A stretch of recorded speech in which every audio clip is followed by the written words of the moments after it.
So in the previous sessions, we were looking at the what loop statements. We were looking at how to use while loop and what a loop meant. So now we'll look at for loop and the syntax for a for loop. So I told you the difference between while loop and for loop in the previous sessions, right?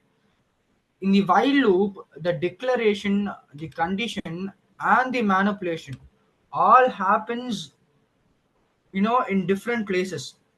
But when you're using for loop, right, all the, when you're declaring the variable, the condition, and the manipulation, all of it comes inside the what parenthesis, or when you're declaring the variable, the condition, and the manipulation, all of it comes inside the what parenthesis or parameter. So the first thing is the declaration, comes the condition, and finally the manipulation. Then comes the condition,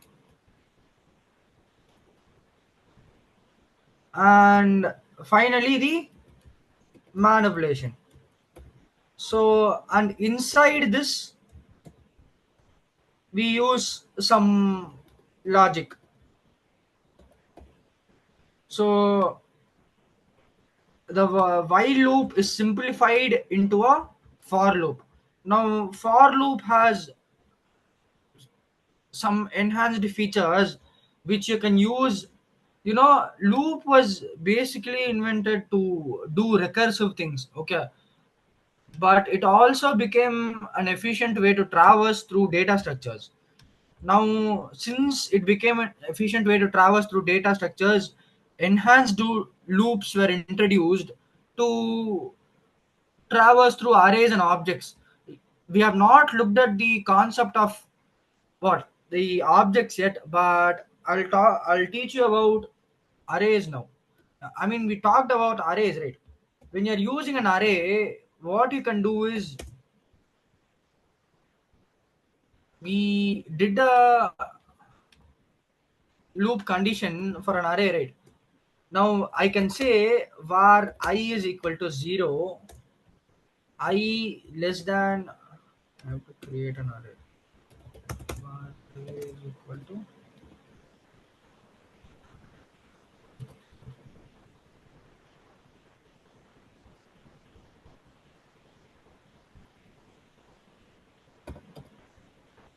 okay, I is equal to a dot length and I plus plus console.log AI. So what is this going to print? This is going to print all the data inside the array one by one. Right.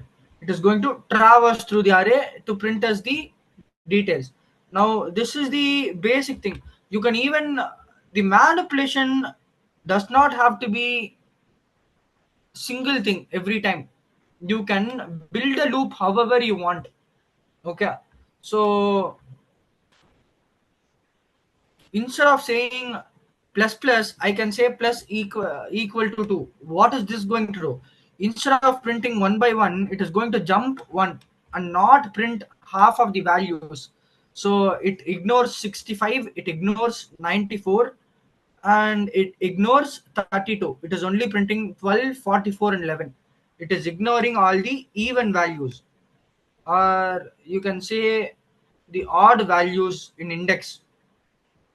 So you can see, right, depending upon the manipulation, the value of I changes and the index value is actually changing. So I am able to access only half the things. Now, but if you know you're going to traverse through an array one by one, you can use the enhanced for loop.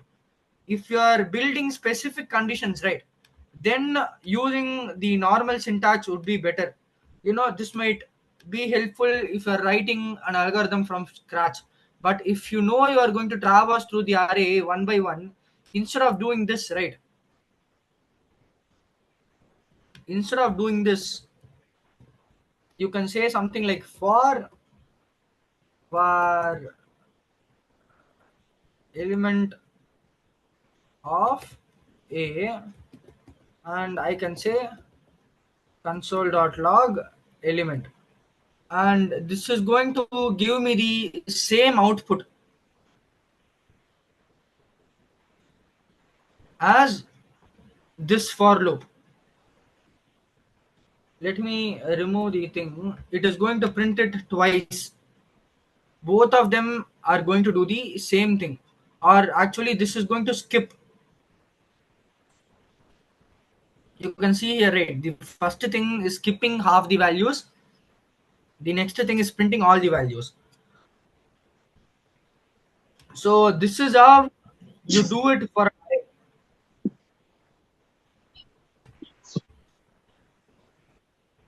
Niveda, do you have some doubts?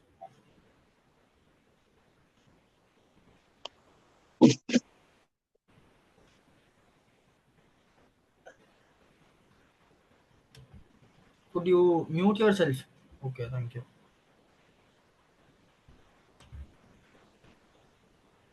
So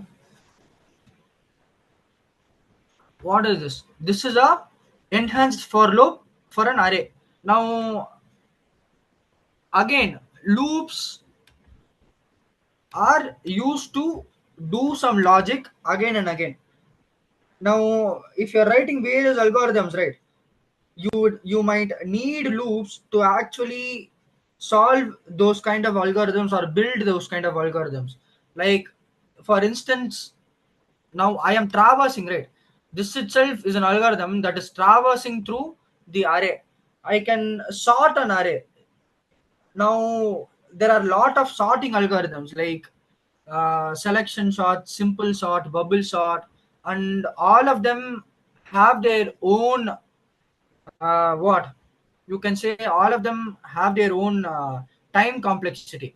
Now what is time complexity? Every time a command runs, right, a single line of command is running, that is called one constants. So think about this. I am having this array, and what am I actually doing? I am traversing through this array and printing all its value.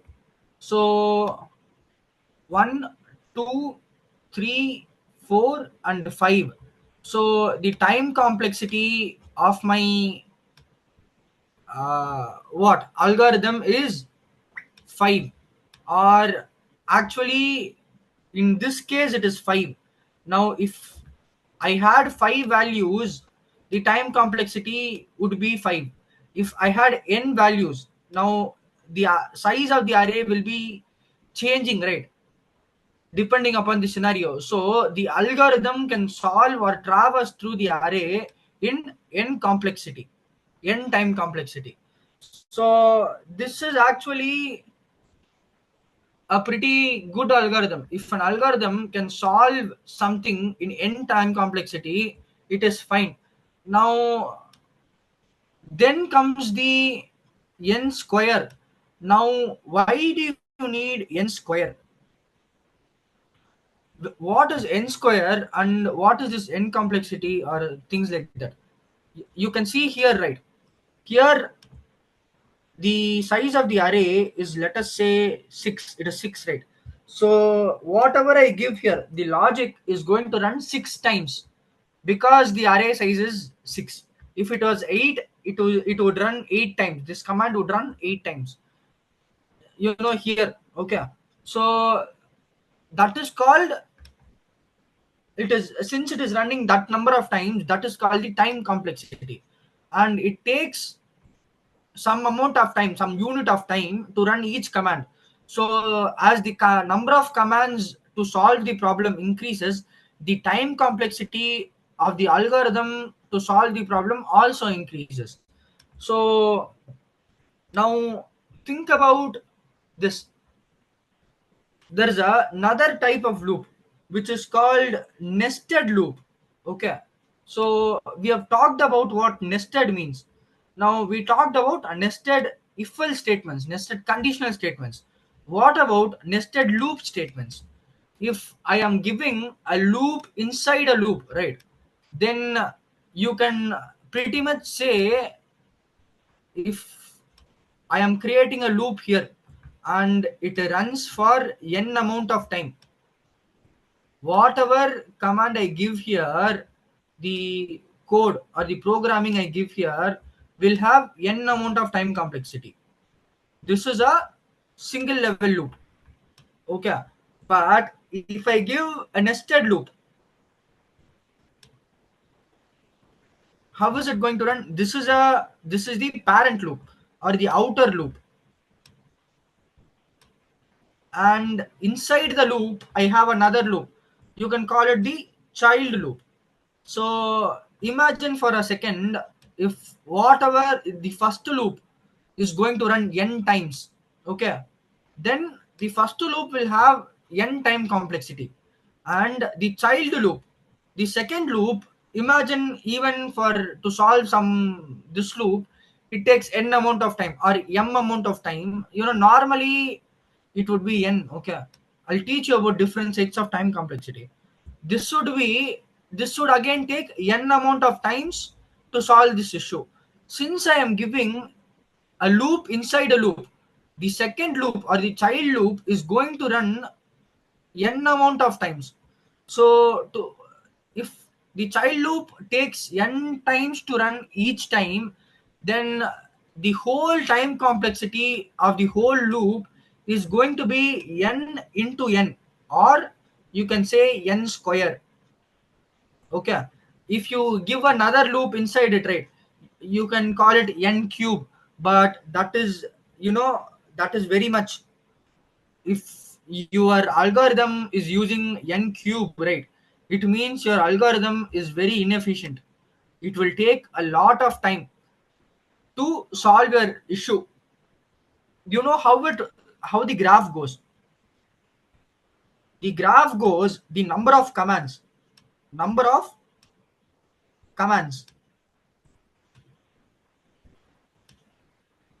and time.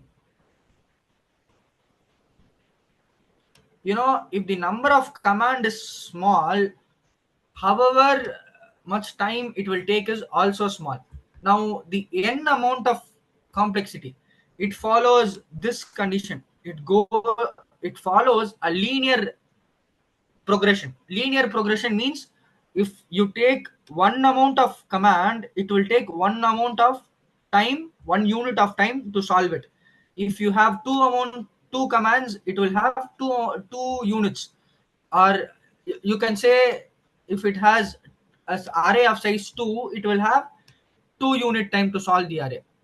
Now to build algorithms, you, you can brute force n square. You can solve algorithms using n square, but n square is an exponential graph. So how it would look is, it would go something like this. And what is this? This is not n, this is n square. You can see, right, for 1 it would be 1, but for 2 it would be 4, and for 3 it would be 9, for 100 it would be what, some 1 lakh. But for in the n progression, for 100 it would be only 100, but here for 100, if you look at it, right, it won't go this steep, but it would go like this. Okay, for 100 it would contain some 1 lakh, right? So let me,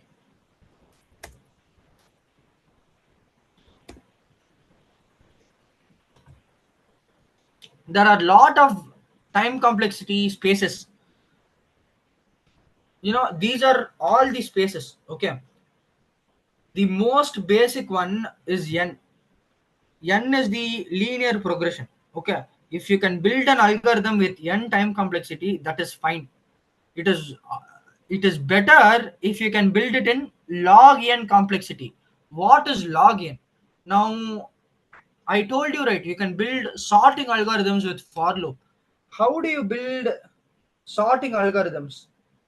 So to, we can nest loop. I told you, right, n square. Now look here, what is n square, or you can say x square.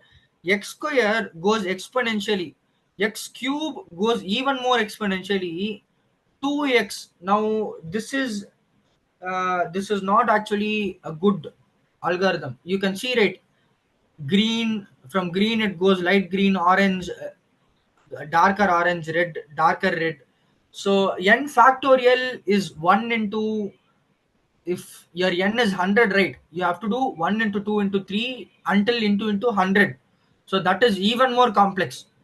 If your algorithm is going to take that much time, then it is not even worth getting a solution through that algorithm.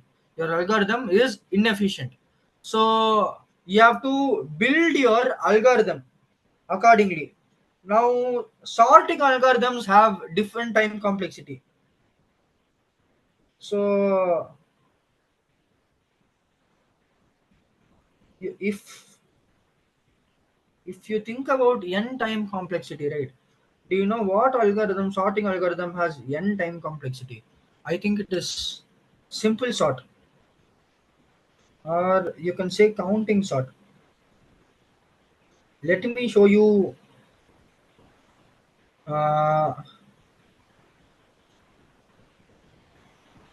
or you know, let us try to build it. I'll show you how to actually build an algorithm. Now this is the array rate. This is actually not sorted. Let us try to sort this array. So how do you do it? If you are trying to sort it, right, how do you actually sort it in a normal human way? You try to, you know, check whether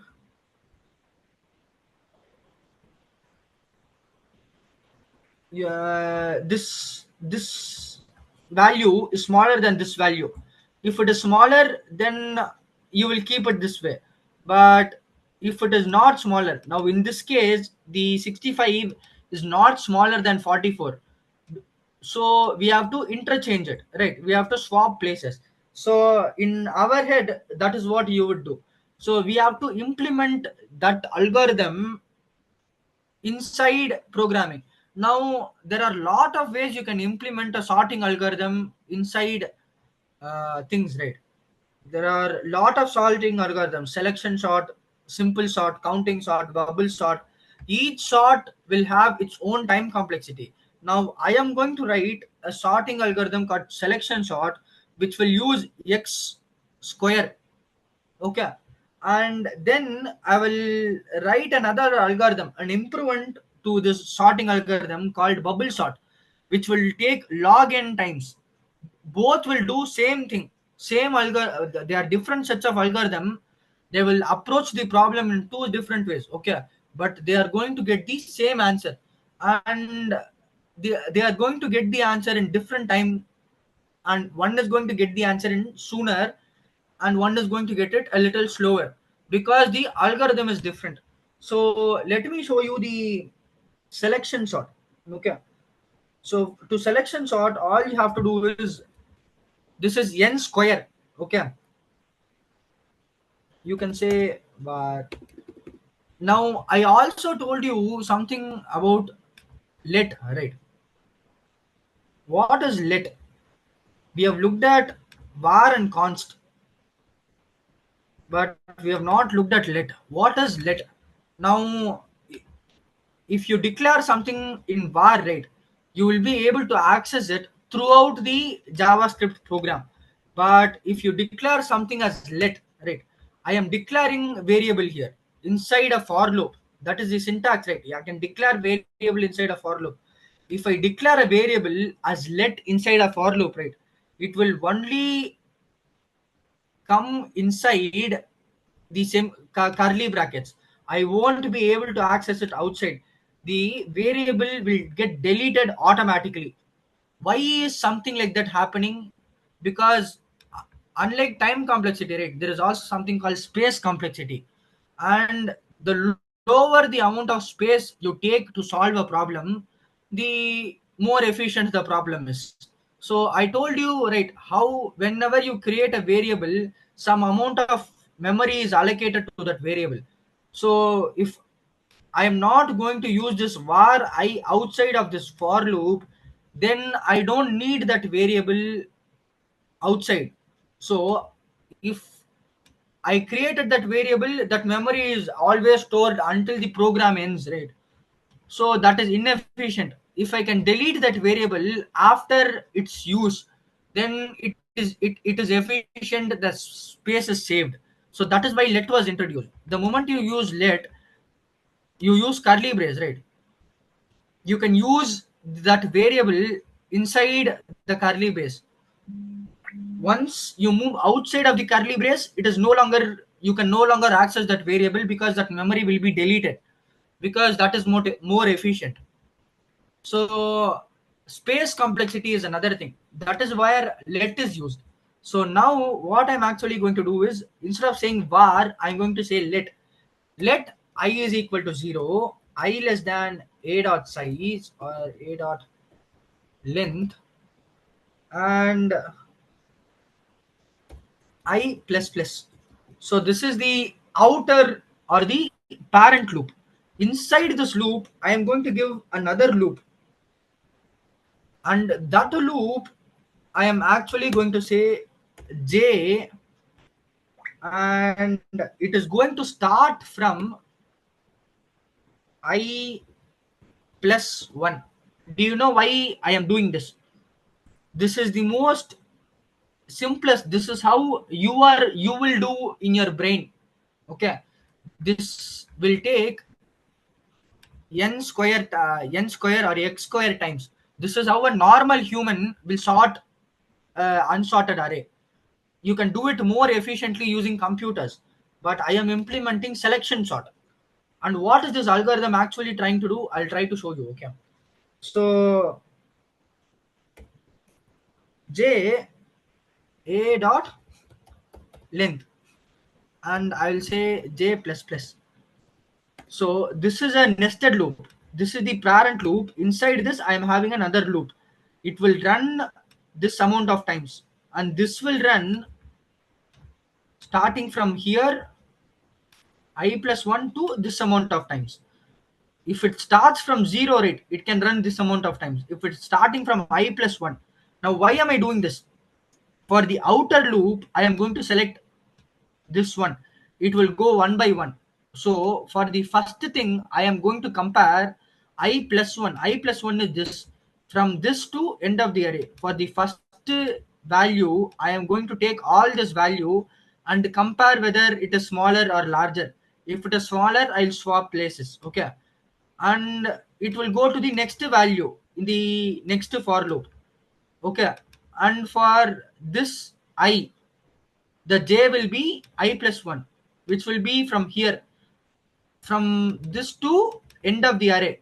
This second for loop will run, child for loop. Then i's value will get incremented to 3. You can understand, right, how it is, how I am running. This is actually not x square, right? Every time the x is running, it is becoming x minus 1. So it is actually a little bit more efficient, meaning it is n log n. It takes n log n amount of time to, it is not actually x square. X square is the thing starting from 0 or 1 again, but it is not starting from 0, it is starting from I plus 1. So it is actually n log n. Okay, I'll also teach you about log n. If you understand log n, you will understand this. So when this happens, right, here is what I'm writing my logic. A j, if it is smaller than a, now I actually have to start a minimum thing. Okay, so I will say the let min, because I'm not going to have this thing, right?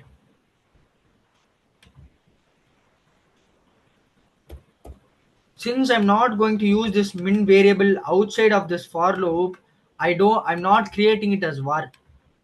The min variable will automatically delete outside here. I can access a here, but I can't access min here. Outside of this thing, min will get deleted. So here I will say min. And if this condition is true, what I will actually say is change min's value to j.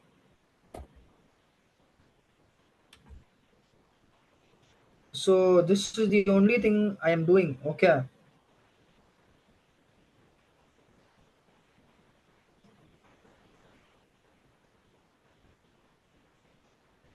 Now I'll also try to swap things. How am I going to swap? I'll say, so I'll say a again, min a I.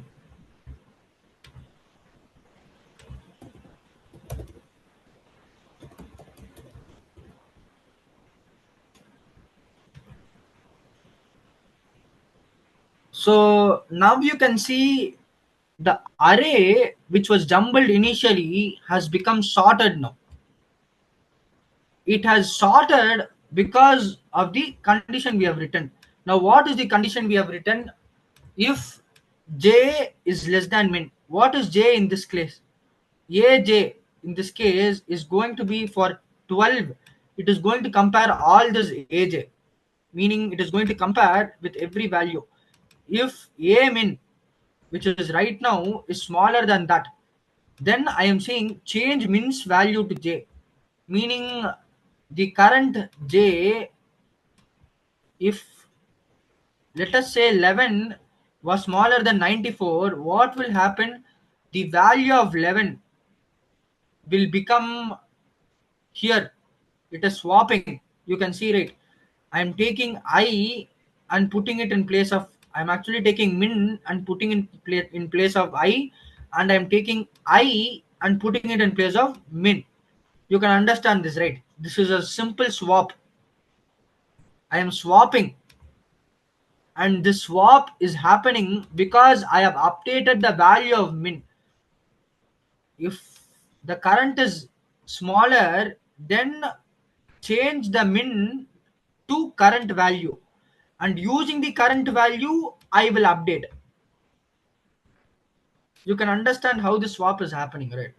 Or let me even show you how every time the swap happens.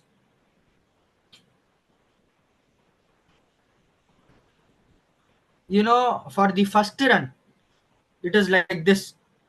What has happened, will also print once before. So let us see how it is happening. The array is initially like this, and for the first run, what has happened? It has compared all the elements and said 11 is smaller than 12. So I am taking 11 and putting it in place of 12. I am taking 12 and putting it in place of 11. Okay. Then comes, it is shifting to the next thing, 12. It is shifting to 65. It is going to compare all these values. 12 is the smallest, so it is shifting places. 12 comes here and 65 goes there. Then it is coming to 44. From 44, it is going to compare all these values. It does that and it finds out 32 is smaller. So 32 comes here and 44 goes there. So then comes 65. 65, it is checking for 94. It is normal thing. So it is printing it just like that. Then the array is actually sorted now. It is printing it again and again. So you can see how the sorting is happening, right? How every time the value is little bit changed. The array is manipulated a little bit. So I hope, and this is actually n log n. You can also do bubble sort, and that is a little more efficient. Why is that a little bit more efficient? Because it divides your array into two, in half, or actually, that is bubble select or bubble search. Those are all searching algorithms. It is not sorting algorithms. Actually, sorting algorithms, I think they take n square amount of time. Or I think there is something that you can use.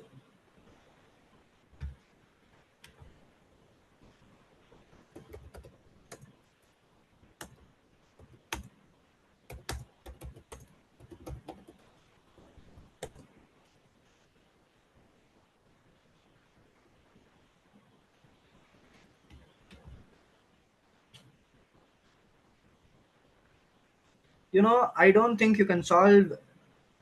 So insertion sort has a best case scenario of n, but the average is never actually less than n square or n.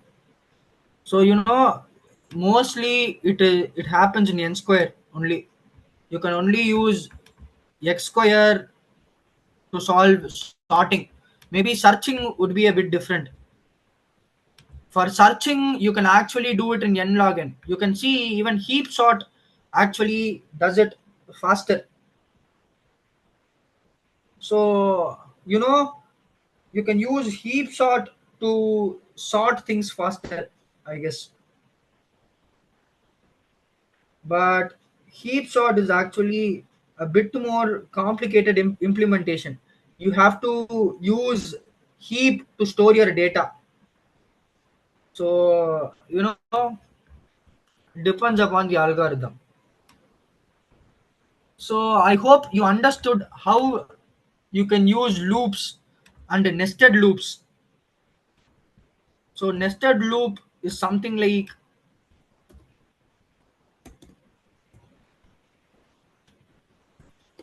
you use a loop inside a loop.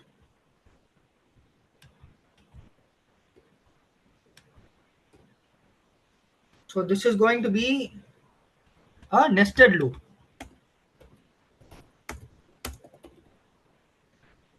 Now we also talked about enhanced loop, right?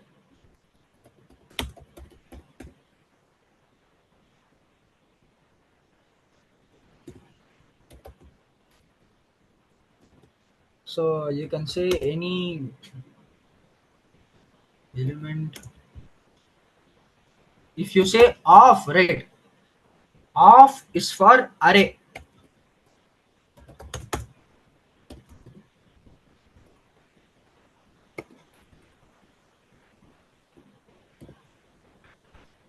So if you do something like this, you will be able to find the actual element of each of the thing. You can do whatever logic you want. And for objects, now I'll show you how to create an object. Okay.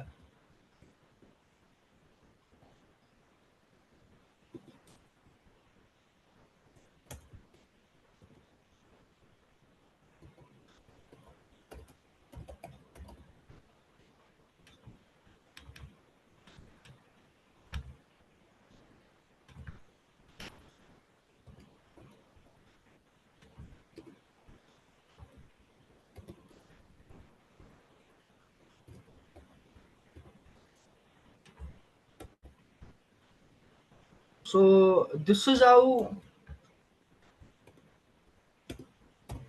an object is created. Okay. And you can actually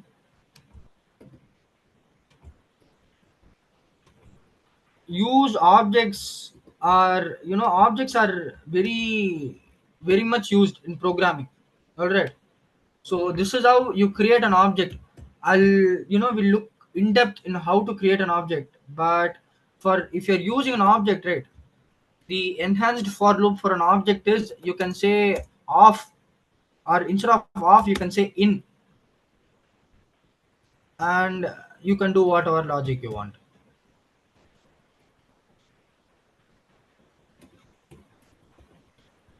So these are enhanced for loop, off and in. Now you can also use map. I told you map, right? I told you there is a function called map inside arrays. So what does a map do? Now instead of printing a like this, right? If I had said a dot map,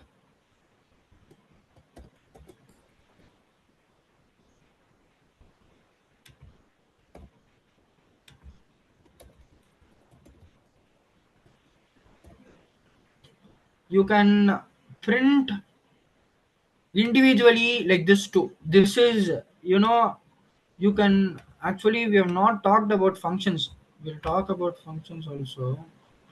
So map is a function which is used on arrays.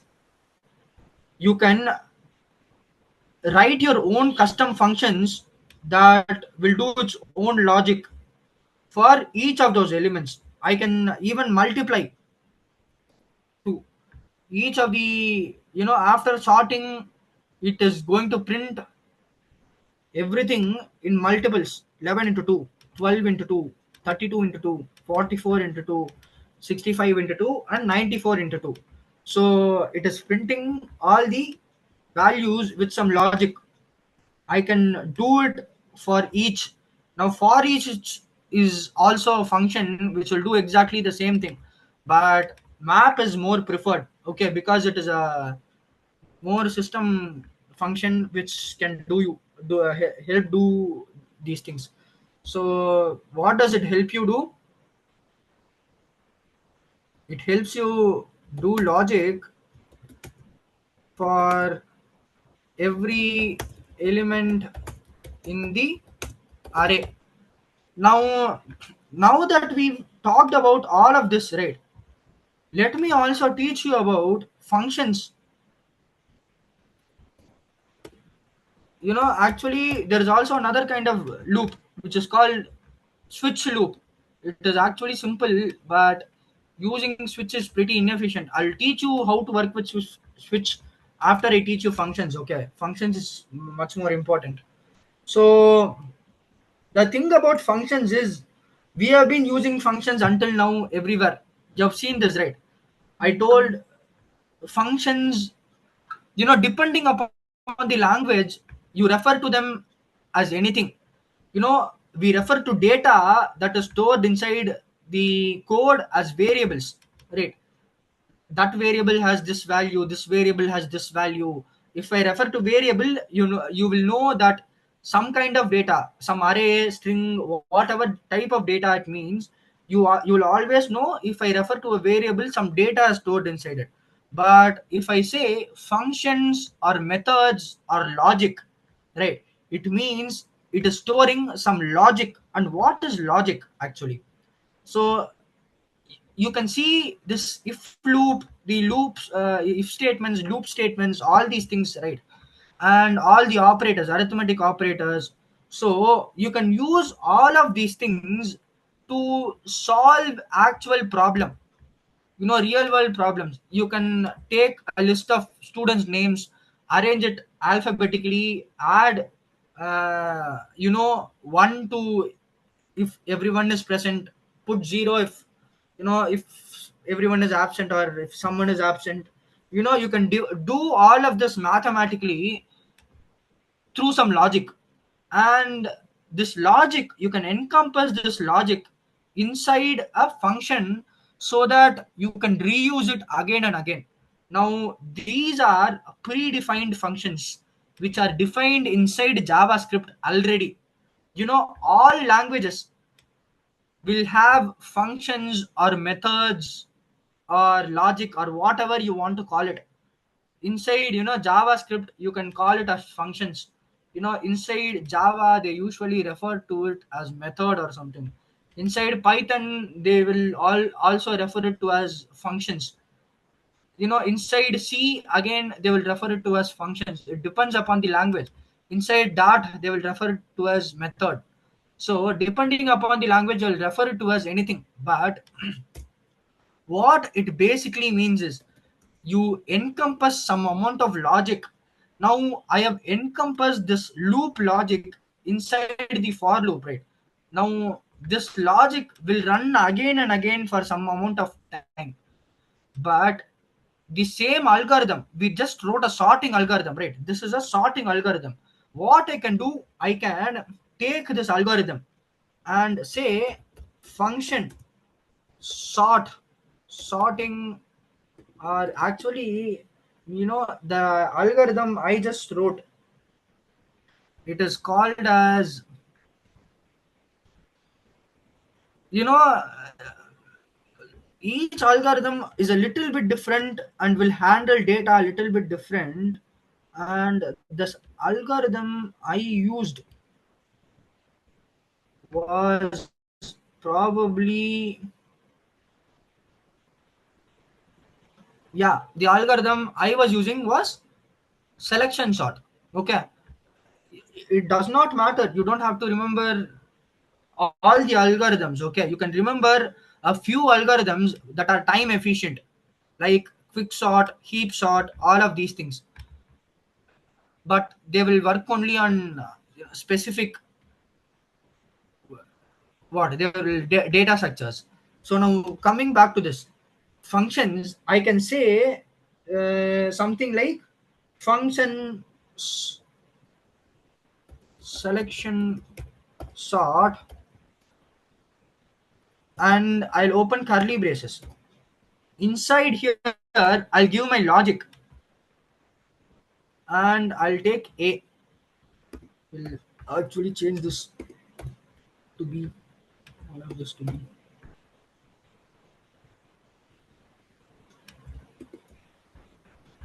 So now you can actually see all I'm doing is I'm just using map function, and I'm just printing console.log b twice.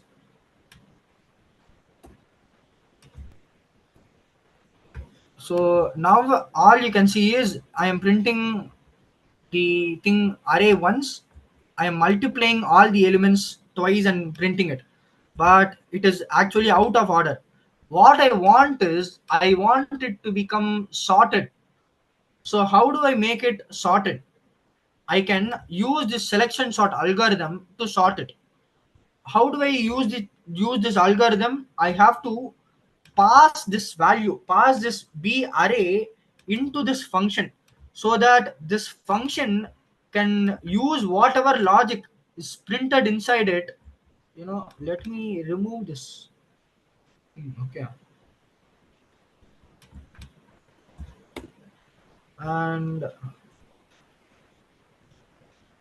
what I will do is,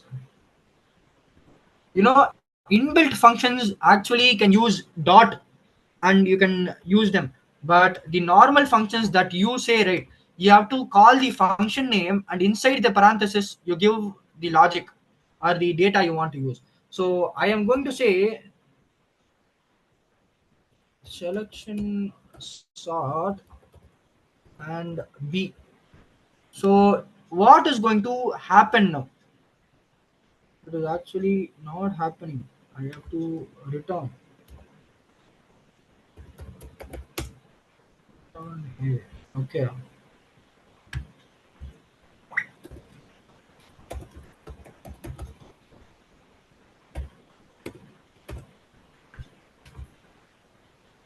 So you can actually see this now.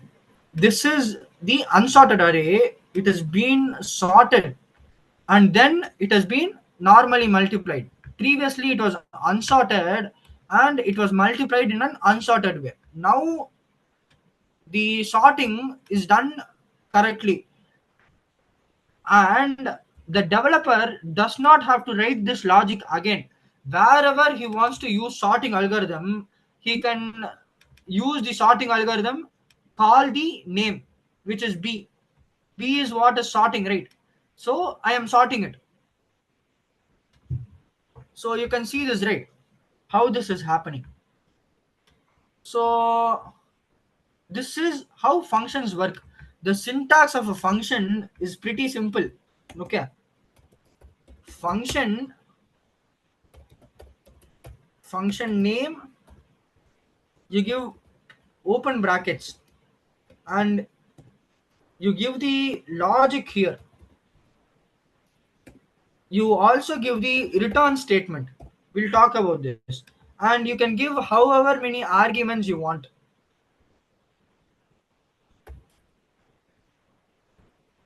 So this is the most simplest way you can define a function. Now there are a lot of more complicated ways or ways in which you can do it. Now I will teach you the most. We have already looked at the another way. This is also a function.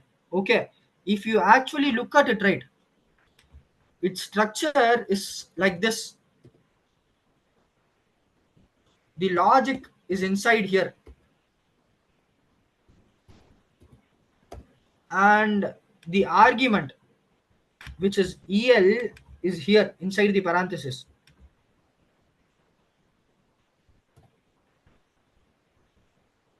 You know, if you want to look at it more carefully, I can.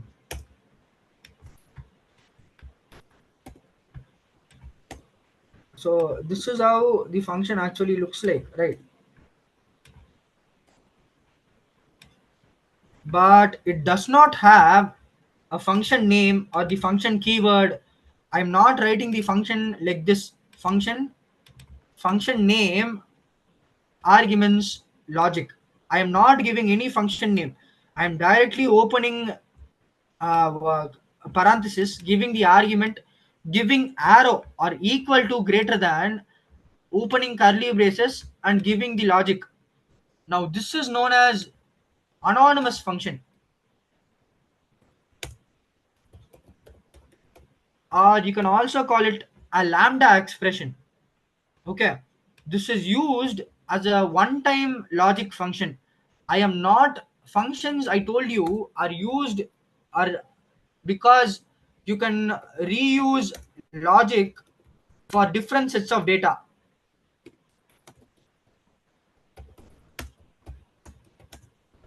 I just have to pass the data inside argument, and the same logic can run the data for that. Here I am passing inside here, I am passing A. It is taking A and doing all this algorithm. But if I did not pass the right argument, right, instead of A, if I passed something wrong, it would throw out an error. So, we'll talk about arguments a little bit now. But before that, look at this. So this is an anonymous function. Okay. Now there is also another way. Before anonymous function, you have to look at this. This is the normal function syntax. Okay. There is also something called arrow function. Now when you are defining an arrow function, right, you have to define the data type first.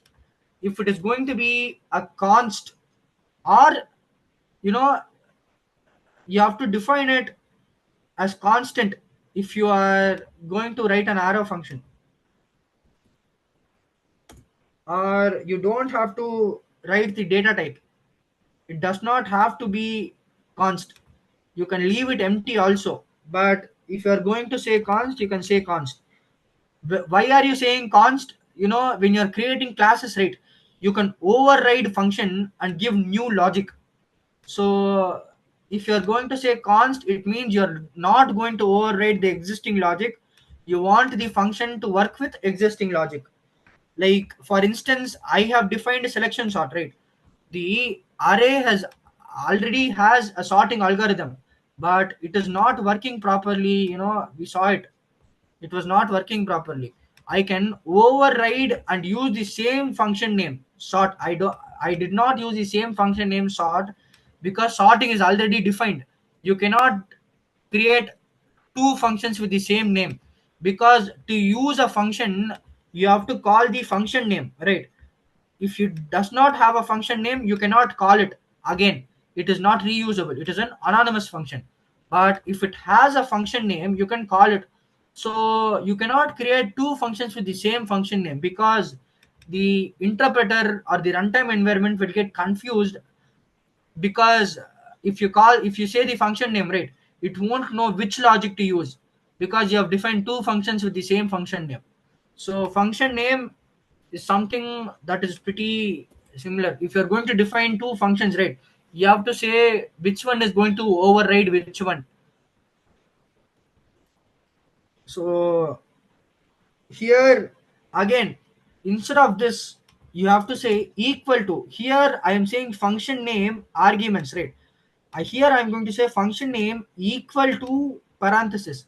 Here I will give all my arguments, and then I will say arrow. Then I will open my curly braces. I will give my logic and return.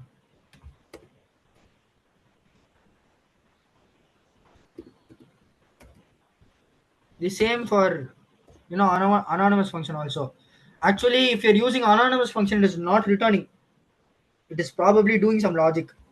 Or if you want to return, you can. It is not that you cannot. And this, what is this return? This return keyword is something new to you. What is it doing? When this function is run, right, it is returning this value, whatever is being calculated through this logic. If I returned something else, right, if I returned hello, then if I call this function, right, it is not going to return a sorted value, it will return hello. It will print hello. You can see here, previously it printed the sorted array, but now it is printing hello. Through the logic, the sorting has happened, but the console.log, which is trying to get the sorting array through selection sort return, it is not returning. It is returning hello. That is why hello is being printed when this function is called. But the logic has actually sorted the array. That is why the unsorted array is being multiplied into twos.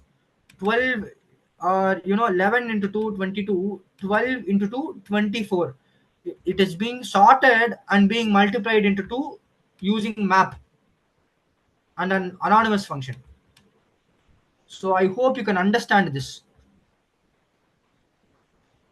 Now let me also talk about something else.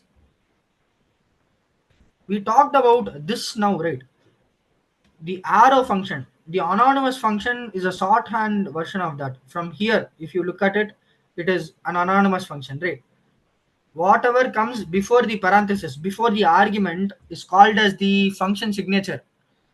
Meaning you can have data type, function name, in different programming languages, you will have access specifiers, all these things. It depends upon the language. So whatever comes before the arguments is known as the function signature. It will have the function name mostly. So now that you have learned about all this, right, let me show you something. We'll do what? Function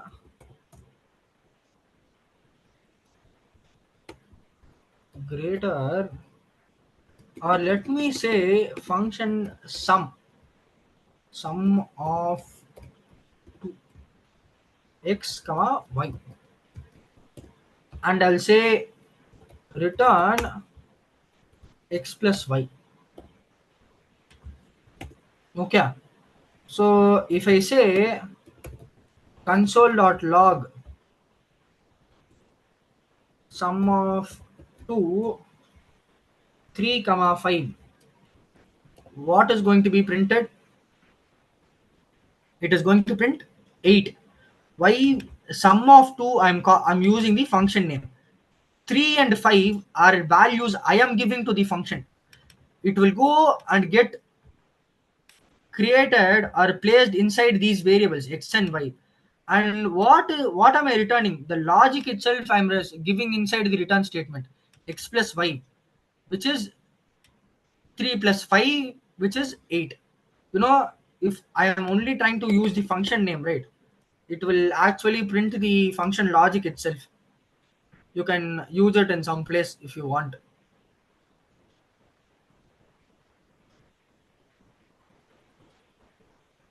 uh, you have to, if you don't give arguments, I guess it will print the function.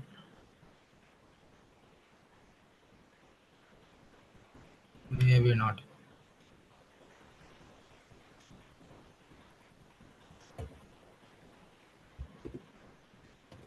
So what we'll do now is, it is actually saying nan, because x plus y, which is undefined right now, is nan.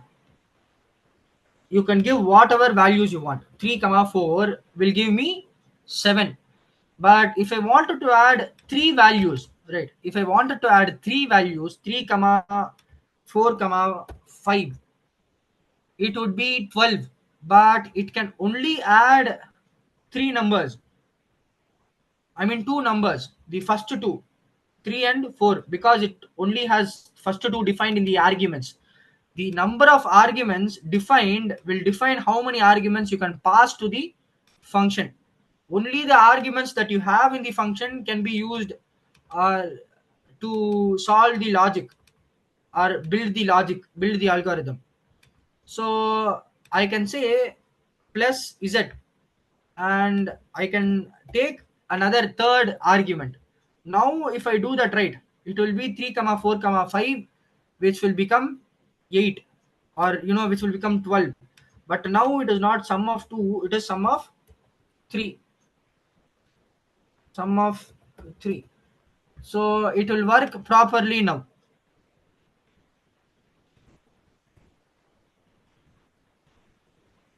But if I only give two values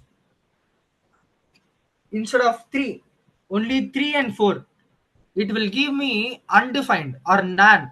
Why is it going to throw me that kind of error? Because you can see here, right, the arguments requires three values, I am giving two. So 3 will be occupied inside x, 4 will be occupied inside y, and z will be undefined. So if I add x plus y plus z, which is 3 plus 4 plus undefined, it will become undefined, right? If I don't add z, which is not being given, it will properly print 7. Even though it is taking three arguments, the third undefined argument is not being used in the logic. So the error is not going to happen. So now, when how do you mitigate this issue? That is where the spread operator was introduced. So what is the spread operator? We have looked at all of these operators until now, right? We have looked at a lot of operators, but what is the spread operator? Spread operator will help you take in arguments. You will actually see this in function any high level function that is used inside built-in modules. Okay, we'll talk about that later. But you can even use spread operator to build your own functions. You have to understand how the spread operator works to understand all the inbuilt methods also, because it works like that. Okay, so instead of this, right, let us build a function which can take any number of arguments and print the answer correctly.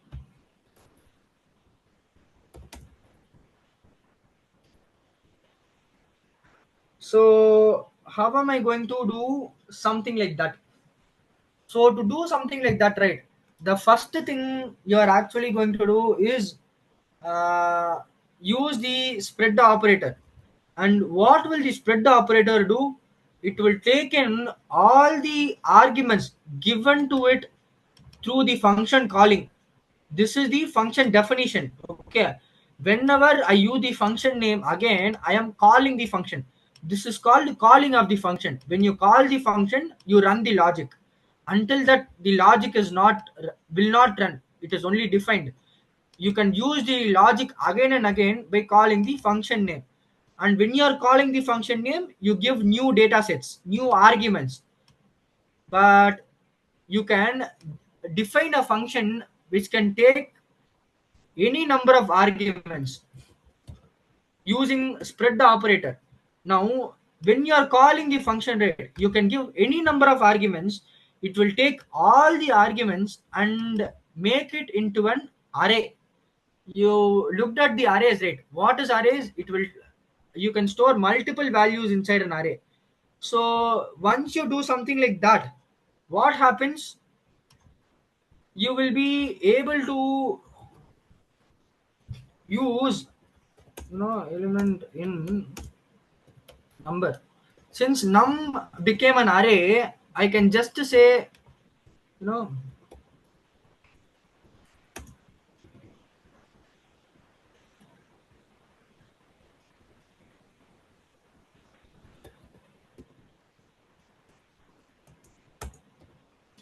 you know, it won't throw lot of errors, okay? But keep in mind that you don't use the same function name for the same variable name. That might cause some error. And no, even some all.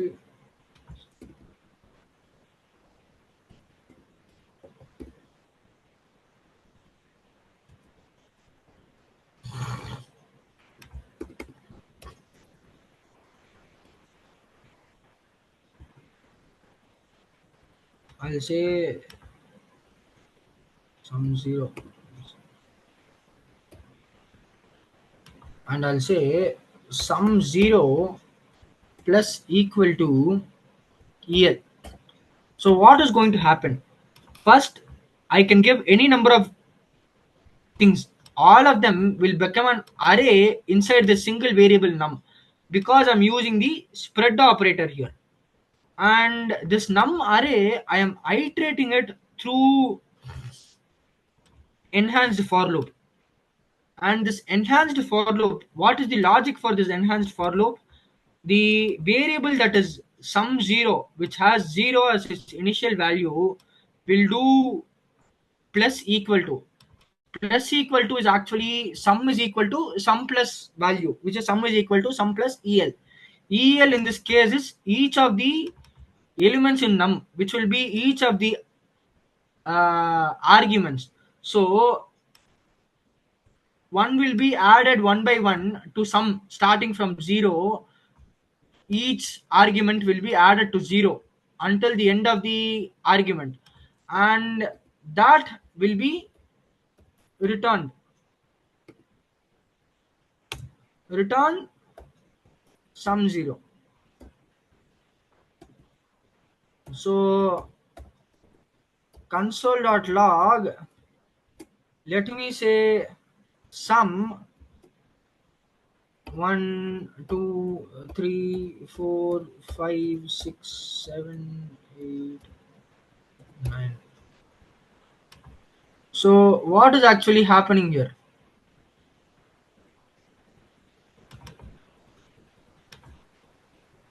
Hey, okay, I'm using int. Use that. So what is actually happening here? It is printing. It is actually taken in. It took it in a string, I guess. Var.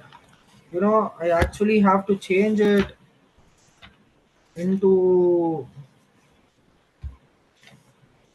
number, I guess. To change it into number, okay, I am using in again. I should use off. Okay. Now, if you look at it, right, it will print the sum properly. The sum of 3 and 4 is 7, but the sum of 1 to 9 is 45. So you can see, right, how this is working, how you can write algorithms that can take any number of inputs and do some logic. So spread operator is again an important operator that will be helpful for you when you're building functions for algorithms and stuff. Spread the operator. Yeah, spread the operator. It uses three full stops. That's it. So these are all how functions can be used. Now we have looked at functions. We have looked at for loops. We have even looked at arrow function, anonymous function, enhanced for loops, enhanced things. We have yet to look at switch. But if you guys have any doubts until now, you can ask me now.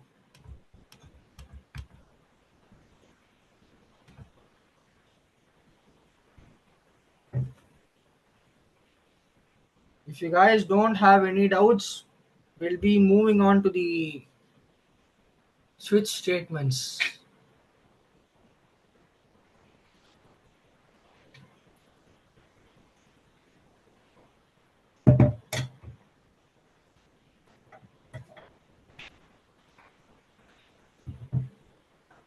Okay. So let us move on to the switch statement.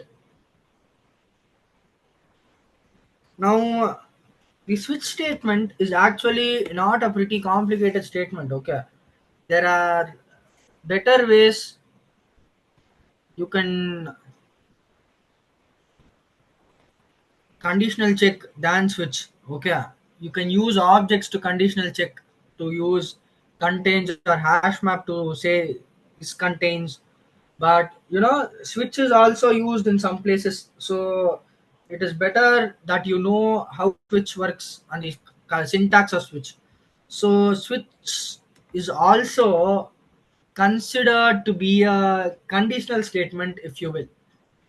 But the condition is that you can write multiple conditions and it will check for all of those conditions, and it will print only for one thing or multiple things depending upon the callback function you are using. So let me show you.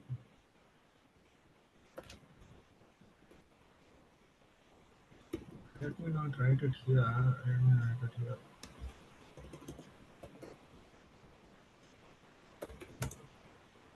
So the syntax of switch is, you just create some variable. Okay, it let it have some value, and if you say switch, right, you check for, you give this variable a, you give multiple conditions, but the condition is not actually some conditional operator using something like that.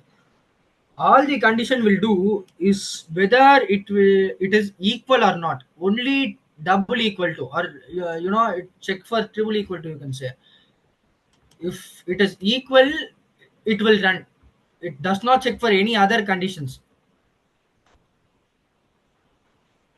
So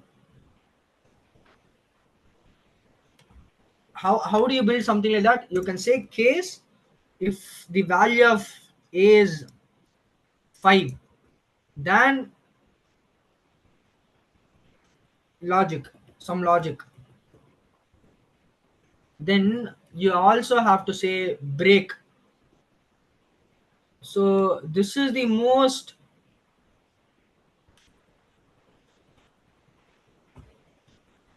basic way you can write things.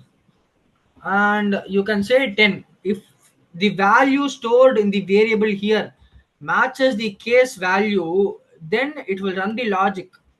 And you can say, you can also set some default. And what will default do? It will run the logic if no other cases got matched. And what is this break? Break is a keyword, or you can also say it as callback. You can use break anywhere inside conditional statements or loops. Okay, to break out of something when some condition matches. It is usually used inside conditions. So if something happens, right, break, or when that break happens, now we have talked about nested loops and nested conditional statements, but you can give if loop inside a for loop. We did something like that when we were sorting, right? When we were writing sorting algorithm, I did not use break that. We did not have any need. But if need arises, right, if some condition is met, if I want to terminate the parent loop or the outer loop, I can give break in the inner loop, and what it will do, it will break even the parent loop. If there is a loop outside the parent loop, right, it will exist inside that. But if you use break in the current loop, it will break out and move to the parent loop. So that is what break will do. In the case of switch, it is actually breaking this condition, printing this logic, breaking this condition and moving out. If break is not printed right, it will move on to the next case. Even if the case is not right, it will print the logic, because the condition is already fulfilled once, right? Unless and until break runs, all the logic will keep running. So if there's a break in the last line or in the second line, it will break in the second line after it has been running all the logic, if there is no break in between. So that is how conditions work, or switch statements work. I'll give the same example itself. Then,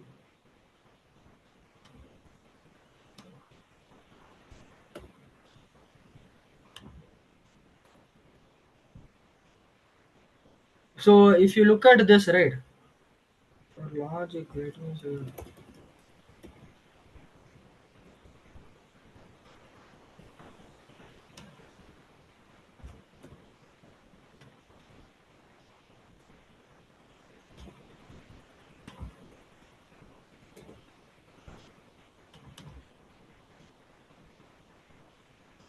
Okay, so now if you look at it, it is going to print 10. Why is it printing 10? Because it is 10 here.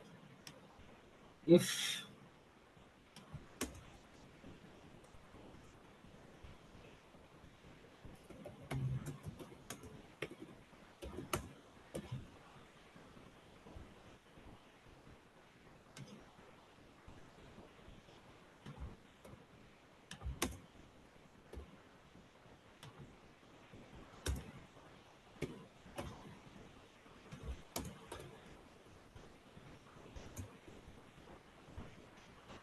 so, you can say something like this. What is going to happen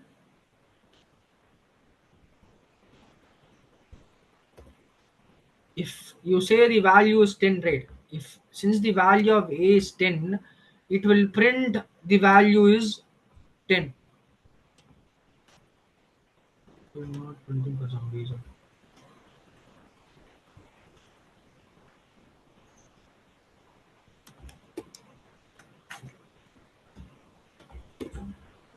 So 10, the value is 10. If I had given 5, or if I gave 5, right, what will it print? 5, the value is 5.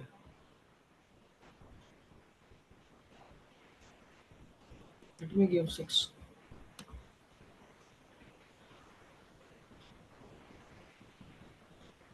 It is printing 5, the value is 5, now it is 6. I think it is actually a little bit slow.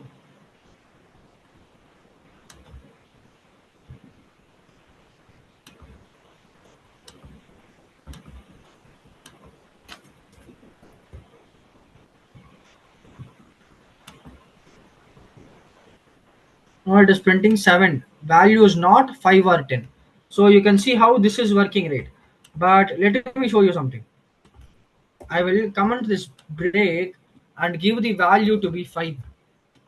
Do you know what is going to happen? It will print a, the value is 5, and a, the value is 10. 5, the value is 5, 5, the value is 10. It is going to print both those things.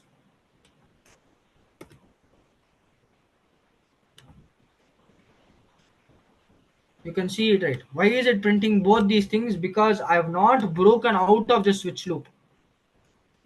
So if I don't break here too, then it will print all three logic. because I'm not braking here either.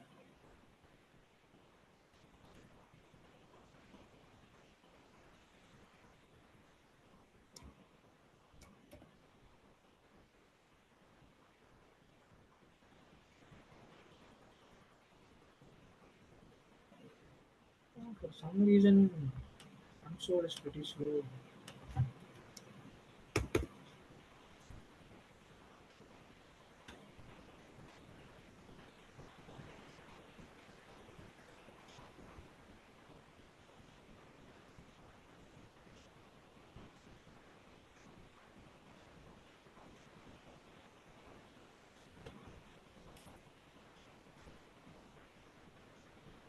You can see here, right? It is printing it thrice. It is also saying undefined because I'm running the code in console.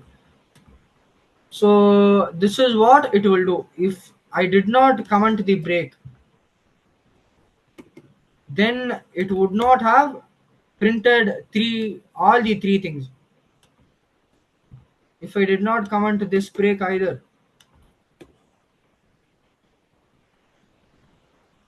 actually I have to uncomment all breaks. So now if I did not uncomment any brace, then it is going to print the normal thing. So I hope you understand how switch statements work. Now this is what switch statements do. We also looked at these objects, right? Let me teach you about objects a little bit now. The thing about objects is, unlike arrays, you can access them using something called dot notation. I can say, inside arrays, I can say a box bracket index value, right? But here I can say a box bracket property name, and it would direct me to the property value. But instead of using this, you can use something called dot notation, which you can directly say a dot property name, and this is known as the dot notation. You can update the value, you can access the value, you can do whatever you want with it using the dot notation. And this is different from the syntax we use for box notation. For box we use box, for dot we use dot. We'll talk about this.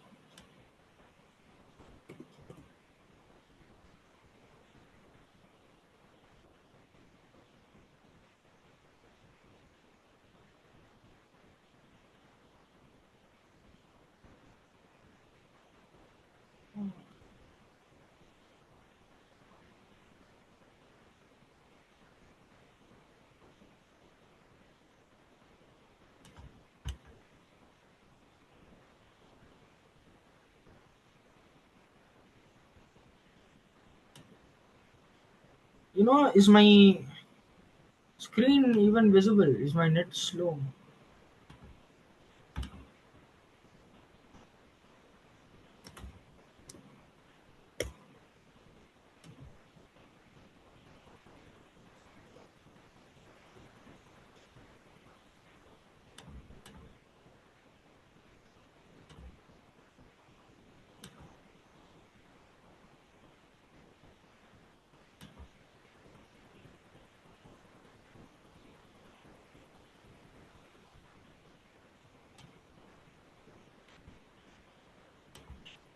Guys, am I audible?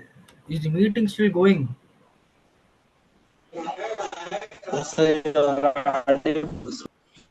Okay, okay, thank you.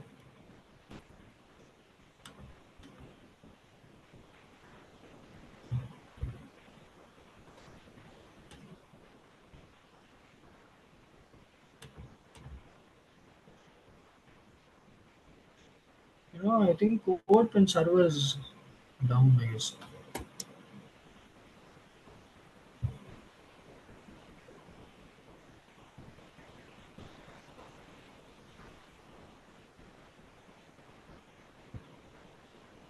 Forget about it. We'll use VS Code.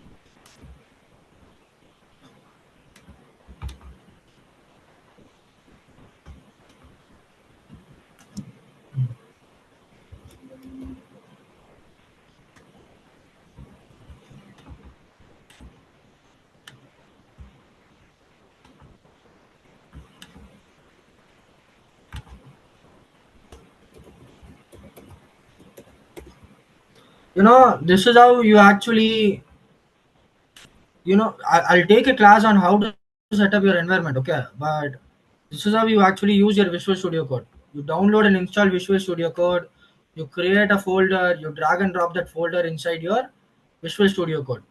You can just click this button, or you can right click and say new file. You can name your file whatever you want. And if you are going to create a JavaScript file, you have to say .js. If you are going to create a text file, you have to say .txt. If you are going to say create a HTML file, you are going to say .html. If you are going to create a CSS file, you are going to say .css. So it depends upon what kind of file you are trying to create. Now let us create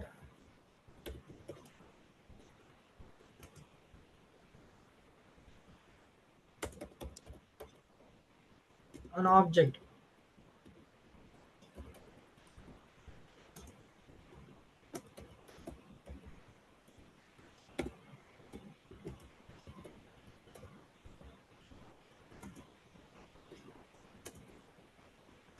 So let us try to print this.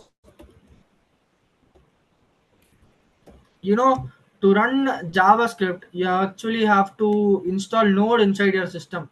We'll talk about how you can use or how to set up your Node. You can just say Node system, and you can see it is printing all this data inside my console. This terminal is actually the console inside CodePen. All right. I think the code bin is not okay. The code bin is actually up right now.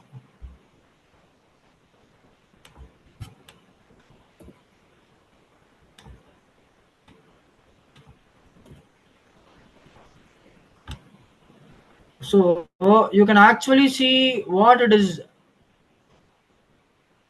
printing. It is an object. It is a type of object. And unlike arrays where you can use box notation, I can say a milk, okay, and I'll be able to access the 1 liter. It is accessing the 1 liter. Now this is called the property name. This is called the property value. Property name, property value. Objects have properties. You can create, or you can set the. I am actually creating an instance of an object here. Okay, when you create an instance of an object, all the properties that are defined will have some property value. Now you can also create a class inside JavaScript. Okay, now you can define the rules to create an object inside a class. So you can create an instance of that class, and that will become an object.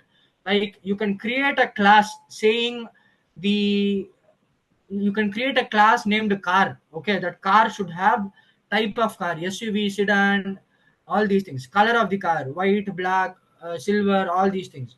The type of thing, diesel, petrol, all of these. So, and you can define a new instance of that car class, and that will become an object.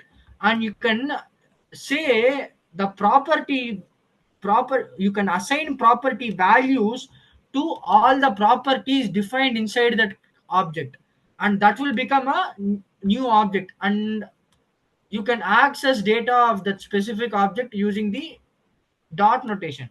This is actually not dot notation, this is box notation. you should not use box notation when you're using objects. You should always use dot notation. You have to say a dot, and you can say milk. It will be the same as the box notation. It is going to print 1 liter. So it is going to do the same thing. You can also update it.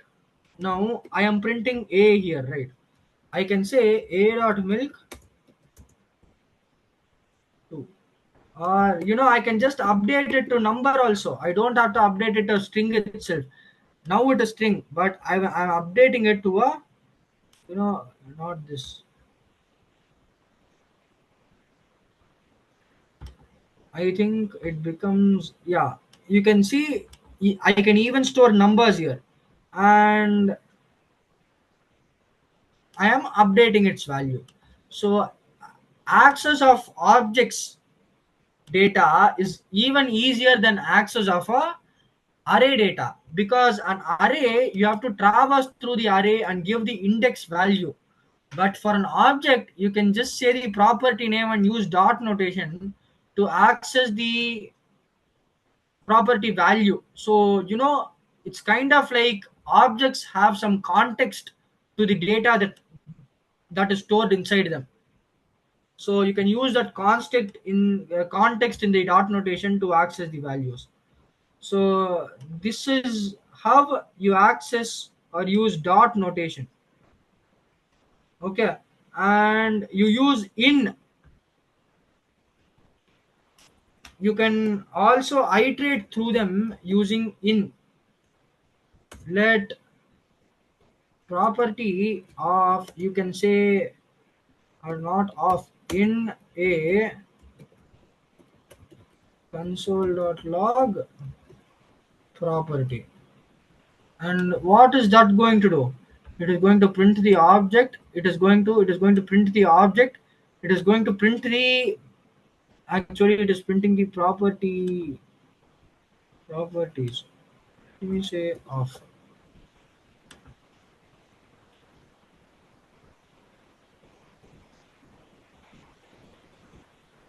A is not iteratable through of. Okay, but if you use in, you will be able to access the property names. And if I am able to access property names, I can just say a dot pr. That will give me access to, uh, why is it not, maybe I can say a pr. That will do the work properly. So now I am able to access things individually using this for loop. So you can do it like this too.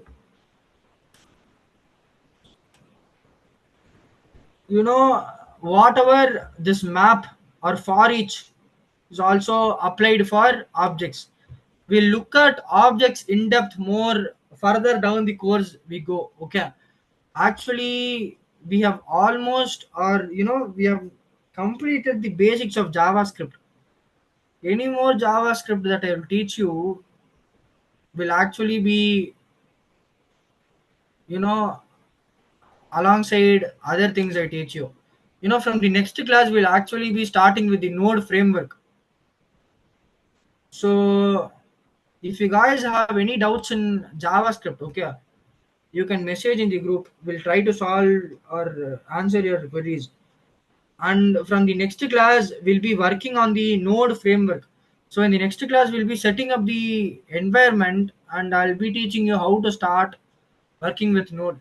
So everyone who has a system, PC or laptop, keep it ready to work with node.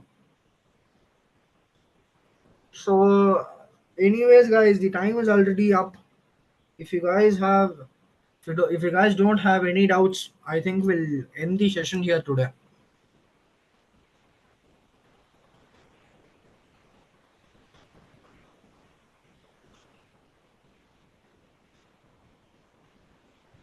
Okay.